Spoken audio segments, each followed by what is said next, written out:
Hello my dear student, welcome back to my channel Shivam study knowledge. Student, इस video में 24 फरवरी 2025 board exam में जितने भी स्टूडेंट क्लास 12 हिंदी के हैं और इस बार 24 फरवरी को हिंदी का पेपर देने वाले हैं, उनके लिए आज का ये वीडियो बहुत ज़्यादा ज़रूरी है। देखिए, 24 फरवरी आपका एक दिन बचा है पेपर होने में और आप लोगों को अच्छे से तैयारी करना। हिंदी में एक ऐसा सब्जेक्ट है जिसमें आप 95% अचीव कर सकते हो। तो आज की इस वीडियो को शुरू से लेकर लास्ट तक जरूर देखिएगा।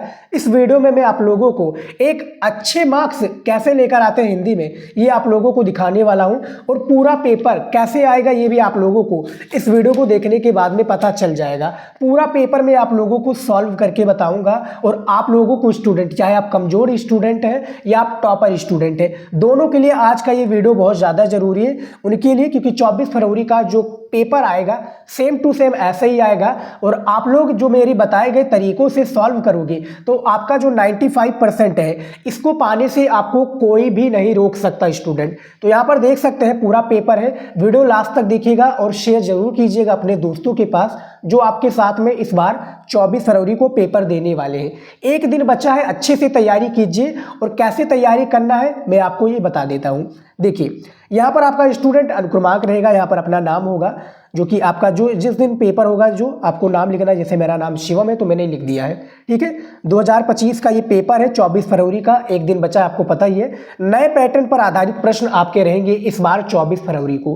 पेपर कोड आप देख सकते हैं 450 DH पेपर कोड रहे, ठीक है। उसके बाद में आपका पूर्णांक जो होगा वो 100 नंबर का पूर्णांक होगा क्लास 12 हिंदी में। इस बार 100 नंबर का पूर्णांक होगा, हर साल भी होता है, ठीक है। समय आपको दिया जाएगा 3 घंटा 15 मिनट। 3 घंटे 15 मिनट आपको पेपर हल करने के लिए दिए जाएंगे। यहाँ पर देखिए, निर्देश में सबसे पहला पॉइंट है कि प्रारंभ के 15 मिनट परीक्षार्थियों को प्रश्न पत्र पढ़ने के लिए निर्धारित है। यानी ये जो पेपर है स्टूडेंट, यहाँ पर आप देख सकते हैं पूरा पेपर, इसको 15 मिनट अच्छे से आप लोगों को पढ़ लेना है, ठीक है, क्योंकि आपको एक्स्ट्रा 15 मिनट दिए जाते हैं। उसके बाद में देखिए दूसरा पॉइंट कि इस प्रश्न पत्र में 2 खंड है, दोनों खंडों के सभी प्रश्नों का उत्तर देना अनिवार्य है। यानी इसमें आपको खंड का भी दिखने को मिल जाएगा और आगे आपको खंड खा भी दिखने को मिल जाएगा, ठीक है। तो दोनों प्रश्नों यानी दोनों जो एक प्रकार से खंड है उसके प्रश्नों को उत्तर देना अनिवार्य रहेगा, ठीक है। तो चलिए देख लेते हैं, पूरा पेपर सॉल्व करके दिखाता हूं और आप लोगों की जो तैयारी होगी वो इस पेपर के थ्रू भी कंप्लीट हो जाएगी स्टूडेंट, ठीक है। तो अच्छे से तैयारी कीजिए और ऑल द बेस्ट सभी को। 24 फरवरी को पेपर देने वाले हैं सभी स्टूडेंट, अच्छे से पूरा पेपर करके आइए। नहीं आ रहा तो उसको भी अच्छे से लिख कर आइए, छोड़िएगा मत कॉपी, ठीक है। तो देखिए सबसे पहला क्वेश्चन, देखिए पहले नंबर क्वेश्चन का नंबर शिक्षा का उद्देश्य के निबंधकार है। तो शिक्षा के जो उद्देश्य के निबंधकार हैं वो कौन हो जाएंगे, इन 4 विकल्प के थ्रू आपको बताना है। 1 नंबर का क्वेश्चन है और इनमें से जो राइट आंसर हो जाएगा स्टूडेंट वो आपका डॉक्टर संपूर्णानंद हो जाएंगे। यानी पहला का आपका तीसरा ऑप्शन डॉक्टर संपूर्णानंद बिल्कुल सही है। उसके बाद में देख लेते हैं, थोड़ा जूम कर लेता हूँ स्टूडेंट, ज़्यादा जूम हो गया। ये देखिए खा नंबर क्वेश्चन देखिए कि छायावाद युग की समय सीमा मानी जाती है। इन 4 विकल्प के थ्रू आपको बताना है कि छायावाद की जो समय सीमा मानी जाती है वो कौन सी मानी जाती है, क्योंकि भैया क्वेश्चन जो है आपका इस बार ऐसे ही कुछ आने वाला है। तो इनमें से जो राइट आंसर सन 1920 से सन 1938, इसमें भी तीसरा ऑप्शन सही हो जाएगा, ठीक है। 1920 से 1938 तक छायावाद युग की जो है समय सीमा मानी जाती है। एक नंबर का 10 क्वेश्चन होता है बहुविकल्पीय का और 10 नंबर आपको शुरुआत में ही देखने को मिल जाएगा। जिन्होंने पढ़ाई किया होगा उनको आता होगा। यहाँ पर देखिए गा नंबर क्वेश्चन, आंचलिक कहानी लिखने के लिए प्रसिद्ध है। अब आप लोगों में एक कहानी होगा जो कि एक प्रकार से 2 कहानी है, अमरकांत जी के द्वारा बहादुर और फणीश्वर नाथ रेणु के द्वारा एक पंचलाइट कहानी। तो आंचलिक कहानी के लिए फणीश्वर नाथ रेणु जी प्रसिद्ध है। फणीश्वर नाथ रेणु ने कहानी लिखा है ना पंचलाइट, आप लोगों ने जानते होंगे, गोधन मुनरी गुलरी काकी, ठीक है। तो गा नंबर का भी तीसरा ऑप्शन बिल्कुल सही हो जाएगा स्टूडेंट। उसके बाद में देख लेते हैं अगला क्वेश्चन, यानी पूरा पेपर में सॉल्व करके दिखाऊंगा और ऐसे ही कुछ आपको पेपर में सॉल्व करना है टॉपर की तरीके से। आप सभी टॉपर हैं स्टूडेंट और आपको बस तैयारी करना है, थोड़ा मेहनत करना है कॉपी में, क्योंकि अब टाइम कम बचा है। तो जो कुछ भी आता है वो सारी चीज़ें आप हिंदी में लिख दीजिए, ठीक है। वसुधा साहित्यिक पत्रिका के संपादक थे। तो वसुधा साहित्यिक पत्रिका के जो संपादक थे हरिशंकर परसाई जी थे। घा नंबर का आपका पहला ऑप्शन हरिशंकर परसाई बिल्कुल सही हो जाएंगे। उसके बाद में देखिए अड़ा नंबर क्वेश्चन, मेरी जीवन यात्रा की विधा है। मेरी जीवन यात्रा की विधा कौन सी है, इनमें से विष कन्या, पान की बेगम, पाजेब, चीप की दावत कौन सी हो जाएगी स्टूडेंट, मेरी जीवन यात्रा की विधा। इनमें से आपका राइट आंसर हो जाएगा स्टूडेंट। देखिए ये जो आपका क्वेश्चन है वो ही गलत है, मैं दिखा दूं आपको क्वेश्चन क्यों गलत है। इसको सबसे पहले मैं स्टूडेंट ब्लर कर देता हूं। देखिए क्वेश्चन आपका कुछ इस तरीके से थे कि फणीश्वरनाथ रेणु की कहानी है। क्वेश्चन यहाँ पर पूछा गया था कि फणीश्वरनाथ रेणु की कहानी है, तो इनमें से पान की बेगम हो जाएगा स्टूडेंट फणीश्वरनाथ रेणु की कहानी। ठीक है, क्वेश्चन से जो है कंप्यूटराइज में गड़बड़ा गया है, तो इसको आप इग्नोर कीजिएगा। क्वेश्चन यहाँ पर था फणीश्वरनाथ रेणु की कहानी है, तो पान की बेगम हो जाएगा राइट आंसर। अब देखिए स्टूडेंट प्रश्नोत्तर संख्या दूसरा, जो कि पद के 5 प्रश्न यहाँ से स्टार्ट होते हैं। ठीक है, देखिए प्रश्नोत्तर संख्या दूसरे का नंबर क्वेश्चन कि रामचरितमानस में कुल कांडों की संख्या है। 1 नंबर का क्वेश्चन है और आपको बताना है कि रामचरितमानस में जो कुल कांड है इनकी संख्या कितनी हो जाएगी, 8 हो जाएगी, 7 हो जाएगी, 9 हो जाएगी या 6। तो इनमें से 7 हो जाएगा बिल्कुल सही ऑप्शन। ठीक है, दूसरे का आपका दूसरा ऑप्शन सही हो जाएगा। खा नंबर क्वेश्चन है प्रगतिशील लेखक संघ की स्थापना हुई। तो जो प्रगतिशील लेखक संघ की स्थापना हुई थी ये कब हुई थी, ये हुई थी भैया सन 1936 ईस्वी में। ठीक है, आपका खा नंबर का दूसरा विकल्प बिल्कुल सही हो जाएगा। गा नंबर क्वेश्चन है छायावाद काल से संबंधित नहीं है, यानी वो कौन से भैया लेखक या कवि है जो कि छायावाद से संबंधित नहीं है। तो इनमें से आपके राइट आंसर हो जाएंगे भारतेंदु हरिश्चंद्र जी, क्योंकि भैया भारतेंदु युग इन्हीं का एक प्रकार से काल है, तो भैया ये क्यों संबंधित रहेंगे। ठीक है, तो गा नंबर का आपका दूसरा ऑप्शन सही हो जाएगा। और घा नंबर क्वेश्चन देखिए कि महादेवी वर्मा की रचना है। अब आप लोगों ने महादेवी वर्मा का जीवन परिचय भी तैयार किया होगा और आपको इनकी रचनाओं के बारे में भी पता होगा, तो बताइए बताओ कौन सा हो जाएगा। देखिए सांध्य गीत हो जाएगा। देखिए महादेवी वर्मा की मैं कुछ रचनाओं के बारे में आपको बता देता हूँ, जैसे यामा, सांध्य गीत, नीरजा, रश्मि। ठीक है, और इसके बाद में और एक हो जाएगा, यानी टोटल 6 या 7 रचनाएं हैं और नीरजा। ठीक है, ये यामा पर इनको ज्ञानपीठ पुरस्कार भी मिला। ठीक है, तो घा नंबर का पहला ऑप्शन सही हो जाएगा। एक एक नंबर का क्वेश्चन है, देख सकते हैं। अड़ा नंबर क्वेश्चन है कि केदारनाथ अग्रवाल किस काव्य धारा के कवि है। तो केदारनाथ अग्रवाल जी ये किस काव्य धारा के कवि है आपको बताना है। छायावादी, प्रगतिवादी, प्रयोगवादी या नई कविता। तो भैया ये प्रगतिवादी काव्य धारा के केदारनाथ अग्रवाल जी कवि हैं। ठीक है, तो अड़ा नंबर का दूसरा ऑप्शन सही हो जाएगा। तो यहाँ पर आप देख सकते हैं जो कि 10 जो बहुविकल्पीय प्रश्न था वो मैंने आपको बता दिया है। अब चलिए देख लेते हैं जो है गद्यांश, जो कि अगला क्वेश्चन आएगा गद्यांश वाला। ठीक है, मैंने काफ़ी सारे आपको पेपर बताए हैं और उस पेपर में मैंने सारी चीज़ों को बताया है, यानी जो हिंदी की कंप्लीट तैयारी होती है मैंने बहुत ही बेहतरीन तरीके से तैयारी कराई है। आप लोगों को वीडियो नहीं मिल रहा है तो प्लेलिस्ट में जाओगे, चैनल पर विजिट कीजिए, वहाँ पर प्लेलिस्ट दिखेगा और वहाँ पर देखेंगे तो 12th क्लास 2025 बोर्ड की तैयारी लिखा होगा हिंदी की। ठीक है, तो उसमें A to Z आपको लगभग 100 से लेकर 110 वीडियो मिल जाएंगी हिंदी की। ठीक है, यहाँ पर देखिए तीसरा क्वेश्चन है कि इस पेपर का कि निम्नलिखित गद्यांश पर आधारित प्रश्नों का उत्तर दीजिए। इसी तरीके से आपका गद्यांश रहेगा और जैसा कि मैंने बताया स्टूडेंट आपको शुरू में ही कि 24 फरवरी को जो पेपर होने वाला है पूरा पेपर का पैटर्न सेम रहेगा। विश्वास कीजिए पूरा पैटर्न सेम रहेगा। आगे भी आपको बहुत सारी चीज़ों के बारे में पता चलेगा इस वीडियो में। देखिए यहाँ पर आपको 10 नंबर दिया जाएगा एक गद्यांश में, और पेपर में मैं बात करूँ तो 2 गद्यांश आपका दिया होता है।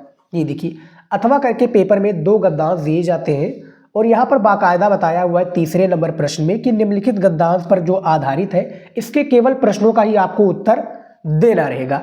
ठीक है, तो इनमें से केवल एक ही करना है, मैं दिखा देता हूँ। जैसे कि आप लोगों को केवल एक करना है और ये फ्री का होता है स्टूडेंट, मैं आपको फ्री में भी लेना सिखा देता हूँ। गद्यांश का नंबर कैसे मिलेगा फ्री में, देखिए इसमें जो गद्यांश के आधारित प्रश्न है, जैसे मान लीजिए कि मैं पहला वाला कर रहा हूँ, दोनों का मैं सॉल्व करके बताऊंगा फ्री में। देखिए सबसे पहला क्वेश्चन है और इसी का प्रश्न का ही हमें उत्तर देना है इस गद्यांश के थ्रू। देखिए कि उपयुक्त गद्यांश के पाठ और लेखक का नाम लिखिए।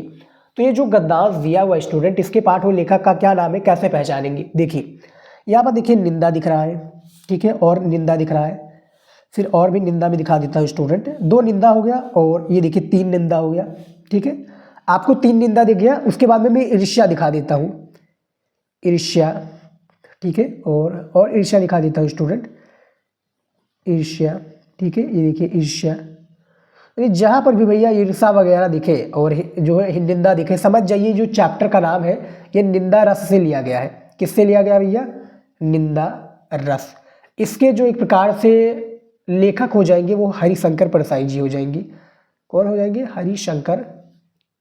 हरिशंकर, इस तरह से लिखा जाएगा। देखिए स्टूडेंट हरिशंकर प्रसाई हो जाएंगे स्टूडेंट इसके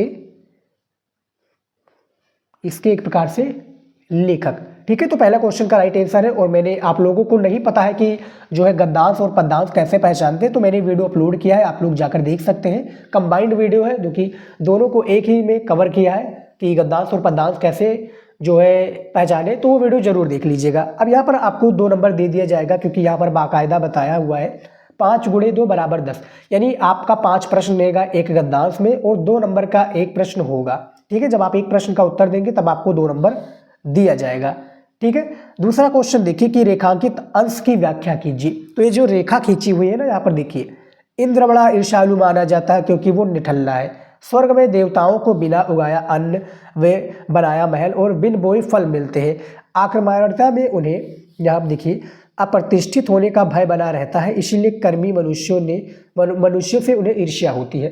ठीक है, तो एक प्रकार से ये आपका जो है दिया हुआ है रेखांकित अंश की व्याख्या। पेपर में आपको नहीं आ रहा है, जब आपको पूरा एक प्रकार से अच्छे से नहीं आ रहा है या आपने पढ़ा नहीं है तो इसी को उठाकर लिख दीजिएगा। देखिए, एक बेहतरीन तरीके से लिखिएगा। कि लिखिएगा किस तरीके से, सबसे पहले आप रेखांकित अंश की व्याख्या हेडिंग लिख दीजिएगा कॉपी में और लिखिएगा कि लेखक कह रहा है कि इंद्र बड़ा ईर्ष्यालु माना जाता है। अब इसी को भैया उठाकर यहाँ तक आप कॉपी में लिख दीजिएगा। 1 नंबर तो कन्फर्म है, एग्जामिनर नहीं देखेगा तो 2 नंबर भी आपका सही रहेगा। 1 नंबर तो कन्फर्म है, किस लिए? क्योंकि भैया आपने मेहनत किया है। समझ में आ गया? तो 2 नंबर आपका, 2 क्वेश्चन कंप्लीट हो गया। अब देखिए, 2 क्वेश्चन तो कंपलसरी होता है स्टूडेंट, गद्यांश और पद्यांश दोनों में आएगा। अब बाकी के जो बचते हैं 3 क्वेश्चन, ये देखिए, ये जो 3 क्वेश्चन है इसका आंसर आप लोगों को इसी गद्यांश में मिलेगा। कैसे मिलेगा चलिए दिखा देता हूँ। देखिए, तीसरा क्वेश्चन है कि निंदा का उद्गम कहाँ से होता है। तो जो निंदा का उद्गम होता है, ये देखिए, निंदा का उद्गम ही हीनता और कमजोरी से होता है। तो भैया तीसरे क्वेश्चन का राइट आंसर यहाँ से लेकर आपका यहाँ तक पूरा कंप्लीट हो जाता है। उसके बाद ये देखिए, चौथा क्वेश्चन, निंदक व्यक्ति दूसरों की निंदा करके कैसा अनुभव करता है। ठीक है, तो दिखा देता हूं मैं। मनुष्य अपनी हीनता से दबता व दूसरों की निंदा करके ऐसा अनुभव करता है कि वह सब निकृष्ट और वो उनसे अच्छा है। तो यहाँ से लेकर आपका स्टूडेंट यहाँ तक चौथे नंबर क्वेश्चन का राइट आंसर है। यहाँ पर आप देख सकते हैं पूरा कॉन्सेप्ट इसी में मिल रहा है और इसी में टॉपर स्टूडेंट भी इसी तरीके से जो है गद्यांश को हल करता है। उसके बाद में देखिए, पेपर के थ्रू मैं आपको सारी चीज़ें बता रहा हूँ। ठीक है, यानी कि मैं कहीं बाहरी से, पूरा पेपर के थ्रू आपकी 2025-24 फरवरी के पेपर के थ्रू बता रहा हूँ। और वीडियो को लाइक नहीं किया तो लाइक कर दीजिए, चैनल को भी सब्सक्राइब कर लीजिए। इसी तरीके से मैं वीडियो लेकर आऊँगा। 5 नंबर क्वेश्चन है, इंद्र को ईर्ष्यालु क्यों माना जाता है। अब यहाँ पर देखिए, इसका भी आंसर है, इंद्र बड़ा ईर्ष्यालु माना जाता है क्योंकि वो निठल्ला है। तो यहाँ से लेकर 5वें नंबर क्वेश्चन से लेकर यहाँ तक आप लिख दोगे तो ये 5वें क्वेश्चन का राइट आंसर हो जाएगा। और आपको जो 3 क्वेश्चन है 6 नंबर तो ऐसे ही मिल गया और 2 नंबर आपको चैप्टर का नाम बताने के लिए, 1 नंबर इसमें भी मिल जाता है स्टूडेंट रेखांकित अंश की व्याख्या में, तो 9 नंबर तो कंफर्म हो गया। लेकिन राइटिंग से सारी चीज़ें लिखोगे, एग्जामिनर को पसंद आ गया तो 10 में 10 नंबर आपको पूरा देगा, 1 भी नंबर नहीं कट करेगा। तो ये तो हो गया आपका गद्यांश, इसको सॉल्व करना। अब दूसरा गद्यांश दिया हुआ है, इसमें भी आपको 5 प्रश्न देखने को मिल जाएगा। इसको कैसे सॉल्व करना है, देखिए, सबसे पहला प्रश्न दिया हुआ है कि उपयुक्त गद्यांश के पाठ का शीर्षक और लेखक का नाम लिखिए। तो ये जो गद्यांश दिया हुआ है इसके पाठ और शीर्षक का नाम आपको बताना है। तो ये देखिए, जो कुछ भी हम इस संसार में देखते हैं, ठीक है, और जो कुछ भी हम इस संसार में देखते हैं वो महर्षि अरविंद ने कहा कि हम ऊर्जा का ही एक अंश है। ठीक है, और एक प्रकार से दिया हुआ है और इसका जो लेखक और चैप्टर का नाम हो जाएगा, पाठ का नाम हो जाएगा स्टूडेंट हम और हमारा आदर्श। हम और हमारा आदर्श पाठ का नाम हो जाएगा। ठीक है, इसके जो लेखक है, इसके लेखक हो जाएंगे डॉक्टर APJ अब्दुल कलाम जी। ठीक है, 2 नंबर आपको चैप्टर का नाम बताने के लिए मिल जाता है। दूसरा क्वेश्चन है रेखांकित अंश की व्याख्या कीजिए। तो ये जो रेखा खींची हुई है ना कि जो कुछ भी हम संसार में देखते हैं, इसका आप लोगों को अच्छे से व्याख्या कर देना है। कैसे करना मैंने बताया है, जिनको आता है जिनको नहीं आता है वो दोनों तरीका अपना सकते हैं। ठीक है, लेकिन शुरुआत में एग्जामिनर को ये नहीं फील कराना है कि आपने कॉपी से उठाकर पेस्ट कर दिया। इस तरीके से लिखिएगा कि डॉक्टर अब्दुल कलाम जी कहते हैं या लेखक कहता है। ठीक है, कवि में होगा तो कवि कहता है। ठीक है, देखिए, उसके बाद में देखिए तीसरा क्वेश्चन कि जो कुछ हम संसार में देखते हैं वो किसका स्वरूप है। तो देखिए, जो कुछ भी हम इस संसार में देखते हैं वो ऊर्जा का स्वरूप है। तो ये आपका कौन सा क्वेश्चन, तीसरे नंबर क्वेश्चन का राइट आंसर है। उसके बाद में देखिए, महर्षि अरविंद ने अस्तित्व का हिस्सा किसको माना है। तो यहाँ पर देखिए, ये देखिए स्टूडेंट, यहाँ से लेकर देखिए स्टूडेंट, यहाँ से लेकर आपका यहाँ तक चौथे नंबर क्वेश्चन का राइट आंसर, इसी तरीके से 5वें नंबर क्वेश्चन का भी राइट आंसर इसी में मिल जाएगा। ठीक है, तो ये बेहतरीन तरीका है जो है गद्यांश को सॉल्व करने का। बस आप लोग थोड़ा माइंड लगाइए, दिमाग लगाओगे, सारी चीज़ें कॉन्सेप्ट जो है पूरा क्लियर हो जाएगा स्टूडेंट। ठीक है, तो ये समझ में आ गया आपका तीसरा नंबर जो है गद्यांश कैसे सॉल्व किया जाता है। अब चलिए देख लेते हैं पद्यांश के ऊपर। यहाँ पर देखिए चौथा नंबर क्वेश्चन दिया हुआ है और यहाँ पर दिया हुआ है कि निम्नलिखित पद्यांशों पर आधारित प्रश्नों का उत्तर लिखिए। निम्नलिखित पद्यांश दिया हुआ है और इसके आधारित प्रश्नों का आपको उत्तर दिखना है। 5 नंबर आप लोगों को यहाँ पर दिया जाएगा, 5 क्वेश्चन होगा, 2 नंबर का प्रत्येक प्रश्न रहेगा और 10 नंबर यहाँ पर भी आपको दिया जाएगा। एक पद्यांश में भी आपको 10 नंबर स्टूडेंट दिए जाएंगे। पद्यांश होता है कवि और पाठ से रिलेटेड। पेपर में मैं बात करूँ तो पद्यांश भी आपका 2 दिया होता है अथवा करके, एक ही करना रहेगा पेपर में आपको, और इस बार भी पेपर में आपको केवल एक ही करना है। जो आप लोगों को जिस भी प्रश्न का उत्तर आपको आता हो, जो भी पद्यांश के, उसी को केवल आप लोग सॉल्व कीजिएगा। ठीक है, बाहरी आप मत सॉल्व कीजिएगा। ठीक है, तो यहाँ पर दिखा देता हूँ स्टूडेंट, यहाँ पर 2 दिया हुआ है और दोनों में भी 5-5 प्रश्न दिए हुए। जैसे कि ये दिया हुआ है पद्यांश कि मुझे फूल मत मारो, मैं अबला बाला वियोगिनी, कुछ तो दया विचारो। ठीक है, होकर मधु के मीत मदन, पटु तुम कटु गरल लगारो। ये पद्यांश दिया हुआ है। अब हमें केवल प्रश्नों का उत्तर देना है, यहाँ पर बाकायदा बताया हुआ है चौथे नंबर प्रश्न में। ठीक है, तो पेपर में भी आप कुछ इसी तरीके से कीजिएगा। सबसे पहला क्वेश्चन देखिए कि उपयुक्त पद्यांश के शीर्षक और कवि का नाम लिखिए। ठीक है, तो उपयुक्त जो पद्यांश दिया हुआ उसके शीर्षक और कवि का क्या करना है, आपको नाम लिखना है। देखिए इसके चैप्टर और कवि का नाम है स्टूडेंट, इसके चैप्टर का नाम है गीत। ठीक है, इसके कवि हो जाएंगे मैथिली शरण गुप्त जी, मैथिली शरण गुप्त हो जाएंगे इसके कवि जी। ठीक है, और दूसरा क्वेश्चन है कि रेखांकित अंश की व्याख्या कीजिए। तो ये जो यहाँ से लेकर स्टूडेंट यहाँ से लेकर जो यहाँ तक है ना पूरा कॉन्सेप्ट, इसी का आपको व्याख्या करना पड़ेगा। ठीक है, उसके बाद में देखिए 3 क्वेश्चन जो दिया हुआ है कि दूसरा क्वेश्चन कि वसंत का मित्र कौन है। ठीक है, इसके बारे में बताना है। उर्मिला ने शिव का तीसरा नेत्र किसे बताया, इसके बारे में बताया है। उर्मिला ने अपने पति को किससे अधिक सुंदर बताया, इसके बारे में बताना है। तो टोटल 5 क्वेश्चन है स्टूडेंट और 5 क्वेश्चन का आप लोगों को क्या है आंसर देना पड़ेगा। ठीक है, हर एक प्रश्न आपका 2 नंबर देकर जाएगा पेपर में। अथवा करके आपका ये वाला दिया हुआ है कि हंसता है नंद खग खग खल खल, बहता कहता कुल कुल कल कल कल कल, ये दिया हुआ पद्यांश है। और इसमें भी 2 प्रश्न जो होता है वो कंपलसरी होता है स्टूडेंट। एक आपका पाठ और लेखक का नाम, वो चाहे गद्यांश हो तो पाठ और लेखक का नाम, कवि में पाठ और जो है कवि का नाम। ठीक है, तो ये देखिए, और आपको मैंने उसमें गद्यांश में भी दिखा दिया था। अथवा करके आप ये वाला कर सकते हैं, इसके भी प्रश्न का उत्तर दे सकते हैं। प्रस्तुत पद्यांश की शीर्षक और रचनाकार यानी पाठ और कवि का नाम बताइए। तो बादल राग आप लोगों ने सुना ही होगा। ठीक है, बादल राग जो कि सूर्यकांत त्रिपाठी निराला जी के द्वारा है, बादल राग सूर्यकांत त्रिपाठी निराला। और मैं जो आप लोगों को गद्यांश भी बता रहा हूँ तो इसी तरीके से गद्यांश आएगा, और जो गद्यांश पढ़ा रहा हूँ वो भी इंपॉर्टेंट है। लगभग 5-5 गद्यांश और पद्यांश को पेपर में तैयार कर लेना, पेपर से पहले तैयार कर लीजिए। ठीक है, इसमें भी 5 प्रश्न दिए हुए यहाँ पर आप देख सकते हैं।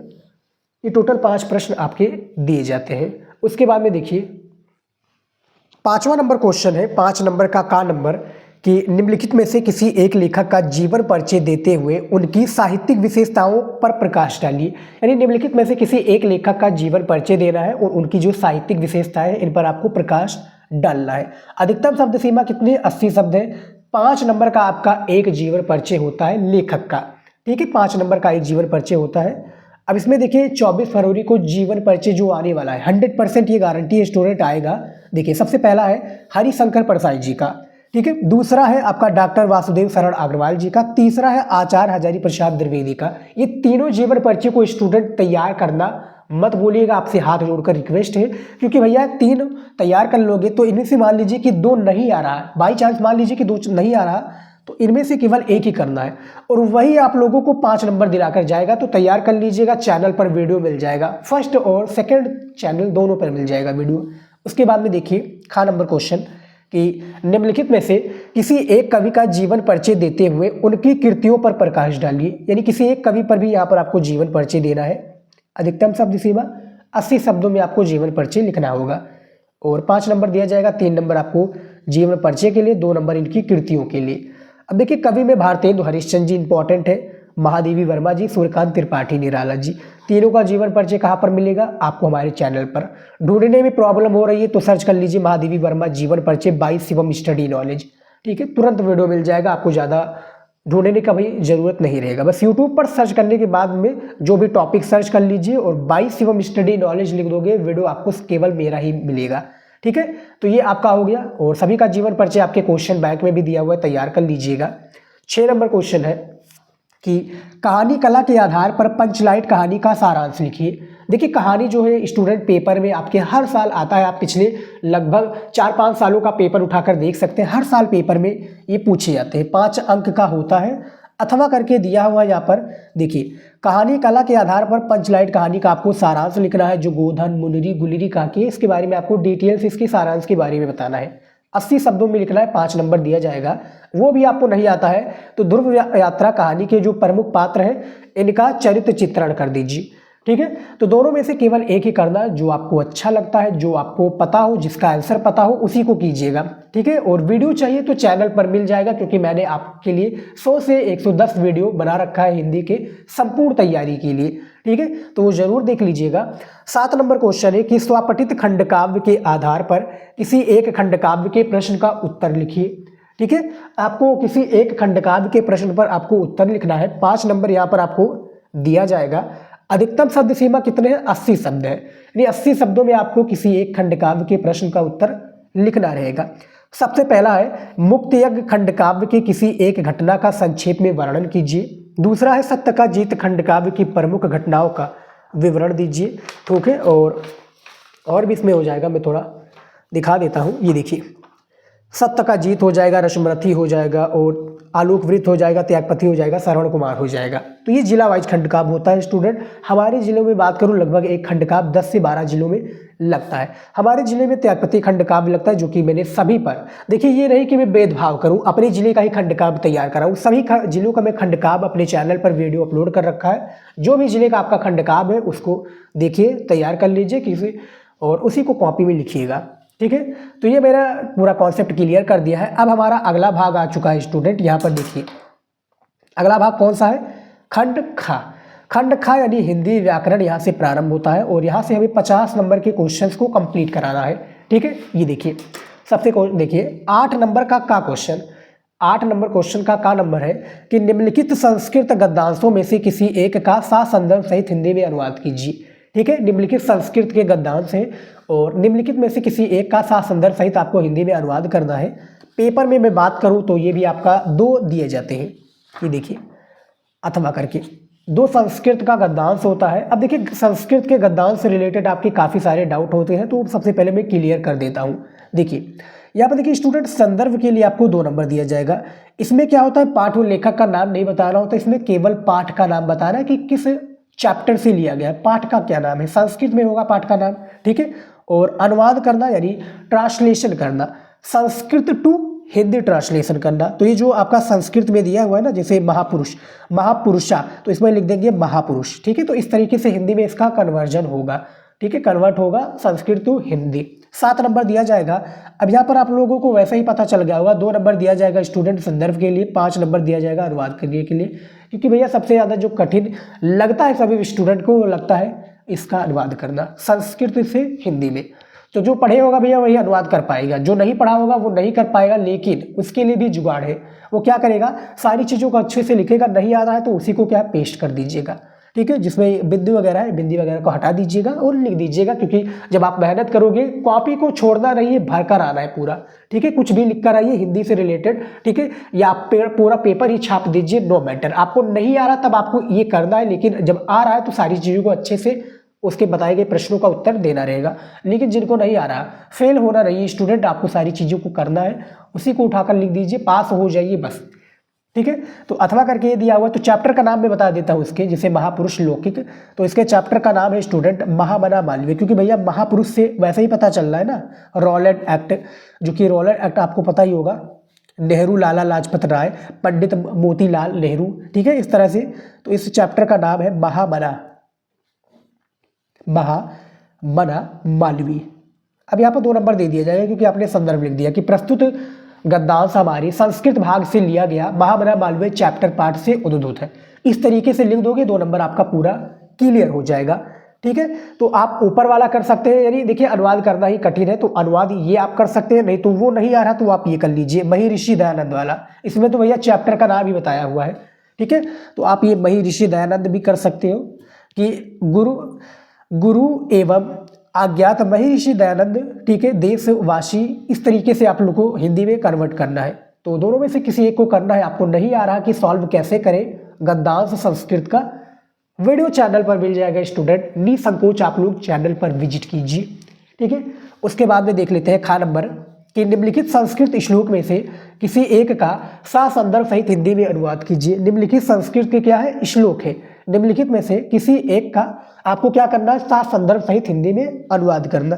आपको कितने नंबर दिए जाएंगे स्टूडेंट, यहाँ पर भी 7 नंबर दिए जाएंगे अनुवाद करने के लिए।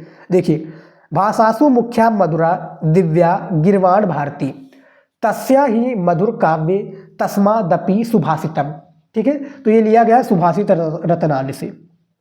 किससे लिया गया है, सुभाषित रत्नावली से, अथवा करके ये वाला भी दिया हुआ स्टूडेंट, और ये भी शायद इसी से लिया गया है। ठीक है, तो पेपर में केवल एक ही करना है और वही तरीका है। श्लोक कह लीजिए इसको आप, या संस्कृत का आप इसको पद्यांश भी कह सकते हैं। ठीक है, और ये संदर्भ के लिए 2 नंबर, 5 नंबर इसके अनुवाद के लिए। तो छोटा छोटा इसमें देखिए संदर्भ तो सेम रहेगा और देखिए गद्यांश की तरीके से नहीं रहेगा, ये अलग रहेगा कि प्रस्तुत श्लोक हमारी पाठ्य पुस्तक, यहाँ से प्रारंभ होगा। वो रहता है कि प्रस्तुत गद्यावतरण, ठीक है, इस तरीके से रहेगा। तो दोनों में काफ़ी डिफरेंस है संदर्भ लिखने के लिए, और अनुवाद इसका छोटा रहेगा क्योंकि भैया छोटा ही श्लोक दिया हुआ है। ठीक है, तो दोनों में से किसी एक को कर लीजिएगा। सुभाषित रत्नावली चैप्टर से पेपर में हर साल आता है, मैं काफ़ी सारे मॉडल पेपर में बता चुका हूँ। उसके बाद में देखिए 9 नंबर क्वेश्चन कि निम्नलिखित प्रश्नों में से किन्हीं 2 प्रश्नों का उत्तर संस्कृत में दीजिए। 4 नंबर दिया जाएगा और ये 4 दिया हुआ, इनमें से केवल 2 ही प्रश्नों का उत्तर आपको किस में लिखना है, संस्कृत में लिखना है। जैसे यहाँ पर देखिए दयानंद विद्या कुत्र गत्र, ठीक है, तो ये वाला कर सकते हैं। या उसके बाद में देखिए पांडव दूत का अस्थि कस्य कमाए सर्व विद्यार्थी की तेजते विद्यार्थी सुख तेजते, ये वाला कर सकते हैं। तो इसमें देखिए की तेजते के लगा, यहाँ पर सुख लिख देंगे, और जिसे दयानंद इसको हम लिख देंगे स्टूडेंट, यहाँ पे देखिए दयानंद, ठीक है, विराज, यहाँ पे देखिए विरजान नंदन भवयत गच्छते सुख, ठीक है, कुत्र के लगा लिख देंगे सुख। तो इस तरीके से लिख देंगे पूरा सारी चीज़ों को स्टूडेंट, ठीक है, पूरा कॉन्सेप्ट क्लियर हो जाएगा। 2 प्रश्न होता है संस्कृत का, इनमें से केवल 2 ही प्रश्नों का उत्तर देना है, आप लोग दे लेंगे, पढ़े होंगे, ठीक है, और दे दीजिएगा। उसके बाद में देखिए अगला क्वेश्चन देख लेते हैं स्टूडेंट। यहाँ पर देखिए 10 नंबर क्वेश्चन का नंबर क्वेश्चन की हास्य रस अथवा करुण रस के स्थायी भाव के साथ उसकी परिभाषा उदाहरण सहित लिखिए। ठीक है, हास्य रस और करुण रस की परिभाषा के साथ, यानी आपको देखिए परिभाषा और उदाहरण के लिए मैं बात करूं तो आपको केवल स्टूडेंट परिभाषा का 1 नंबर और उदाहरण का 1 नंबर आपको दिया जाएगा। 1 नंबर स्टूडेंट आपके किसके लिए होगा, परिभाषा के लिए, 1 नंबर उदाहरण के लिए, 2 नंबर दे दिया जाएगा। ठीक है, खा नंबर में है कि अनुप्रियास अलंकार अथवा उपमा अलंकार का लक्षण उदाहरण सहित लिखिए। तो इसमें भी आप लोगों को कितने नंबर दिए जाएंगे, 2 अंक इसमें भी दिए जाएंगे। गा नंबर में है दोहा अथवा चौपाई छंद का लक्षण एवं उदाहरण लिखिए। ठीक है, तो इसमें भी 2 नंबर दिया जाएगा। तो देखिए स्टूडेंट मैं बात करूं रस, ठीक है, रस हो गया आपका, छंद हो गया और अलंकार हो गया। ये तीनों टॉपिक एक ही मैंने कंबाइंड वीडियो बनाया हुआ, देख लीजिएगा, हर साल पेपर में आता है। देखिए करुण रस का परिभाषा आपको याद होगा, और मुझे मेरे 9th में क्लास में याद किया था, मुझे अभी तक याद है कि जथा पंख एक प्रकार से, देखिए करुण रस का स्थायी भाव शोक है, शोक नामक स्थायी भाव विभाव अनुभाव एवं संचारी भाव में सहयोग करता है, तब करुण रस की निष्पत्ति होती है। इसका परिभाषा मैंने दे दिया। उदाहरण देखिए, उदाहरण है कि बड़ी खोयो भुजंग सी जंजी, फलसा पटक रही थी शीश, और अंधी आज बनाकर मुझको, क्या न्याय किया तुमने जगदीश। ठीक है, उसी तरीके से दोहा और चौपाई का भी कर लीजिएगा, वीडियो चैनल पर मिल जाएगा। ठीक है, और हर साल पेपर में आता है। 6 नंबर भैया आपके बहुत ही इंपॉर्टेंट रहेगा। उसके बाद में देखिए 11 नंबर क्वेश्चन कि निम्नलिखित में से किसी एक विषय पर निबंध लिखिए। लेकिन ये एक टॉपिक पर निबंध लिखना है, 9 नंबर का मिल जाएगा। सबसे पहला टॉपिक है भारत में लोकतंत्र की सफलता, दूसरा है राष्ट्रीय एकता आज की अनिवार्य आवश्यकता, तीसरा है भारत में भ्रष्टाचार की समस्या, और चौथा है आपका जनसंख्या वृद्धि की समस्या। तो ये टोटल कितने 4 टॉपिक आपको दिख रहे हैं स्क्रीन पर, और इनमें से केवल एक ही टॉपिक पर निबंध लिखना है, प्रश्नों में दिया हुआ है। ठीक है, तो किन्हीं एक को कर लीजिएगा। उसके बाद में देख लेते हैं देखिए 12 नंबर क्वेश्चन का पहला क्वेश्चन देखिए, जो कि संधि से रिलेटेड है। 3 संधि आपके पेपर में दिए होते हैं। देखिए सहायक का संधि विच्छेद हो जाएगा। तो ये 4 ऑप्शंस दिख रहा है स्क्रीन पर, इनमें से बताइए स्टूडेंट कि सहायक का सही संधि विच्छेद क्या हो जाएगा। देखिए इनमें से राइट आंसर आपका स्टूडेंट हो जाएगा खा वाला। सहायक का सही संधि विच्छेद से धन अका हो जाएगा राइट आंसर। उसके बाद में देखिए दूसरा तल्लय। देखिए तल्लय का संधि विच्छेद क्या हो जाएगा, तल्लय हो जाएगा, तल्लय नहीं होगा तल्लय, ठीक है। तत् प्लस लय हो जाएगा, तत् प्लस लय हो जाएगा, तत् प्लस लय हो जाएगा, या इनमें से कोई नहीं। तो बताइए स्टूडेंट क्या हो जाएगा भैया, इनमें से आपका खा वाला हो जाएगा। तत् प्लस लय हो जाएगा राइट आंसर, ठीक है। 1 नंबर कन्फर्म है। तीसरा क्वेश्चन है कि चैनम का संधि विच्छेद होगा। तो चैनम का जो संधि विच्छेद हो जाएगा वो कौन सा हो जाएगा, आप लोग बताइए। इन चारों ऑप्शंस में से क्या राइट आंसर होना चाहिए। तो इनमें से चेधन अनम हो जाएगा। अब आप लोग देखिए चेधन अनम कहाँ पर है, ये आपका आ जाएगा इसमें गा वाले में, ठीक है। चेधन अनम चैनम का सही संधि विच्छेद। तो 3 संधि है, 3 संधि को मैंने आपको बता दिया है, इसको भी आप लोग तैयार कर लीजिएगा। उसके बाद में देख लेते हैं अगला। यहाँ पर देखिए खा नंबर में कि निम्नलिखित में से किसी एक पद का विग्रह करके समास का नाम लिखिए। यानी कि एक पद को विग्रह करके आपको समास का नाम लिखना है। यहाँ पर देखिए स्टूडेंट में जो करने वाला हूँ, ठीक है, वो मैं कौन सा करूँगा। देखिए इनमें से किसी एक विग्रह करना है, और पेपर में आप लोगों को पता होगा 2 आपके दिए होते हैं बहुविकल्पीय के थ्रू, लेकिन यहाँ पर इस तरीके से भी पेपर में आ सकता है जो कि 2 नंबर का होगा, ठीक है। तो मैं सुदेश वाला कर रहा हूँ। देखिए सुदेश वाला रहेगा स्टूडेंट की सुंदर देश, इसका समास विग्रह होगा सुंदर देश, ठीक है। और इसका जो समास का नाम हो जाएगा कर्मधारण समास हो जाएगा, कर्मधारण, ठीक है। तो ये आपका हो जाएगा समास विग्रह, समास विग्रह, और ये आपका हो जाएगा समास का नाम, ठीक है। 2 नंबर यहाँ पर मिल जाएगा। तीनों में से केवल एक ही करना है, यहाँ पर देख सकते हैं, ठीक है। और मैंने दोनों का बता रखा है, सज्जन और मीनाक्षी का भी बता रखा है। देखिए 13 नंबर का नंबर का पहला क्वेश्चन देखिए, 13 नंबर प्रश्नोत्तर का पहला क्वेश्चन कि भूत शब्द में प्रत्यय है। तो इनमें से राइट आंसर कौन सा हो जाएगा भैया, का वाला हो जाएगा, का तो हो जाएगा। दूसरा है कि प्रेषित में प्रत्यय है। तो प्रेषित में जो प्रत्यय हो जाएगा आपका कत जो है आपका शायद ये नहीं होगा, और तो अभी नहीं होगा, ये आपका कत हो जाएगा। प्रेषित में सही प्रत्यय आपका कत हो जाएगा, ठीक है। खा नंबर में देखिए कि रेखांकित पदों में से किसी एक पद में विभक्ति तथा संबंधित नियम का उल्लेख कीजिए, ठीक है। 2 नंबर का होगा, किसी एक का आपको करना है, जैसे श्री हनुमते नमः यानी हनुमान के लिए नमस्कार, ठीक है। इसमें जो नियम हो जाएगा स्टूडेंट यानी सूत्र वो आपका हो जाएगा बहुत बड़े में, स्वास्ति स्वाहा स्वाधा लवष्टो गच्छ, ठीक है। इस तरीके से हो जाएगा। और इसमें जो विभक्ति हो जाएगी वो चतुर्थी विभक्ति हो जाएगी। तो मैंने कॉपी में डिटेल से बताया, वो भी कॉपी वाला वीडियो भी देख लीजिएगा आप लोग। 14 नंबर क्वेश्चन देखिए कि निम्नलिखित में से किसी एक पत्र के प्रारूप के साथ उदाहरण लिखिए। 8 नंबर का पत्र लेखन होता है। देखिए ऋण प्राप्ति हेतु भारतीय स्टेट बैंक के शाखा प्रबंधक को आवेदन पत्र लिखिए, अथवा करके दिया हुआ है। परीक्षा के समय बिजली कटौती करने के लिए जिलाधिकारी को पत्र लिखिए। तो दोनों टॉपिक के ऊपर पत्र आ सकता है। देखिए परीक्षा वाला ज़्यादा तक आ सकता है, जो है बिजली कटौती वाला।